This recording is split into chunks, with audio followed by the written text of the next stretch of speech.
কেনেকৈ দিয়ে এটা নিৰ্দেশনা আৰু বাস্তৱত ৰূপায়ণ কৰে আন এটাহে। প্ৰতিদিন টাইমৰ অনুসন্ধানত ফাদিল শিক্ষা বিভাগৰ দুমুখীয়া স্থিতি। সমগ্ৰ শিক্ষা অসমৰ এটা নিৰ্দেশনাই এতিয়া জোকাৰণি তুলিছে শিক্ষক সমাজৰ মাজত। কাৰণ মিছন সঞ্চালকৰ কাৰ্যালয়ৰ পৰা দিয়া নিৰ্দেশনাটো আৰু বাস্তৱৰ মাজত আছে যথেষ্ট পাৰ্থক্য। প্ৰথমে চাওক প্ৰতিদিন টাইমৰ হাতত আহি পৰা সমগ্ৰ শিক্ষা অসমৰ এই নিৰ্দেশনাটো।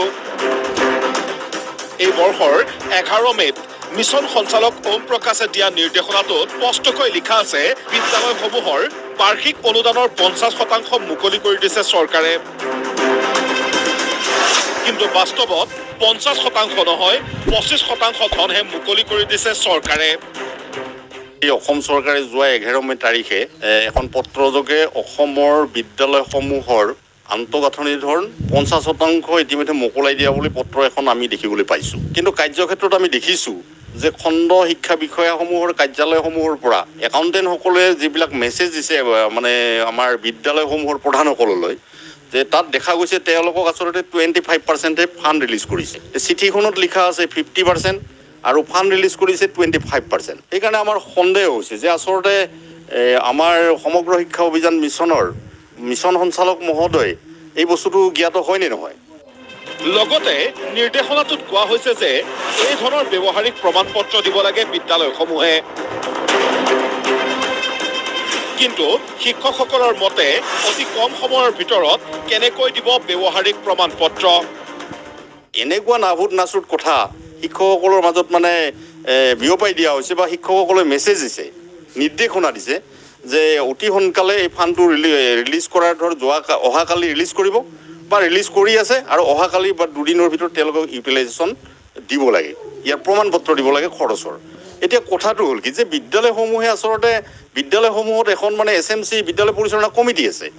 বিদ্যালয় পৰিচালনা কমিটিখন নবহাকৈ এজন প্ৰধান শিক্ষকে ক'ত ফাণ্ডটো খৰচ কৰিব, ক'ত খৰচ কৰা হ'ল, কিয় খৰচ কৰা হ'ল, বিভিন্ন প্ৰশ্নৰ সন্মুখীন হয় আচলতে। আৰু যদি তেনেকুৱাই হয় যে আজি ফাণ্ড ৰিলিজ কৰিছে কালিয়ে ইউচি দিব লাগে, এইটো নাভূত নাচুত কথা। ৰাজ্যৰ চৰকাৰী বিদ্যালয়সমূহৰ আন্তঃগাঁথনি উন্নয়নৰ বাবে প্ৰতি শিক্ষাবৰ্ষত চৰকাৰে দিব লাগে এই ধন। কিন্তু এইবাৰটো বাদেই যোৱা বৰ্ষৰে সম্পূৰ্ণ ধন দিব পৰা নাই অভিলাষী আঁচনিৰে চমক সৃষ্টি কৰা ৰাজ্য চৰকাৰে।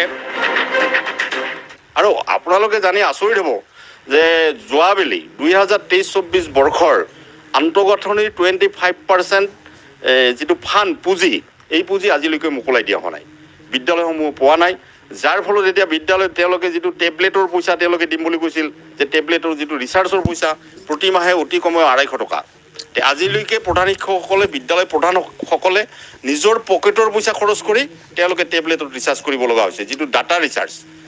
এতিয়া নকৰিলেও এনেকুৱা এটা প্ৰেছাৰ যে আপোনালোকক আমি টেবলেট যোগান ধৰিছোঁ, টেবলেটৰ জৰিয়তে কিয় তেওঁলোকে মানে ষ্টুডেণ্ট এটেণ্ডেঞ্চ আৰু টিচাৰ এটেণ্ডেঞ্চ কিয় দিয়া হোৱা নাই। কেৱল ইমানেই নহয়, চৰকাৰে ধন দিব নোৱাৰাৰ বাবে বহু বিদ্যালয়ৰ কৰ্তন হৈছে বিদ্যুৎ সংযোগ। মধ্যাহ্ন ভোজন, খোৱা পানী আদিতো অসুবিধাৰ সন্মুখীন হৈছে বিদ্যালয়সমূহ।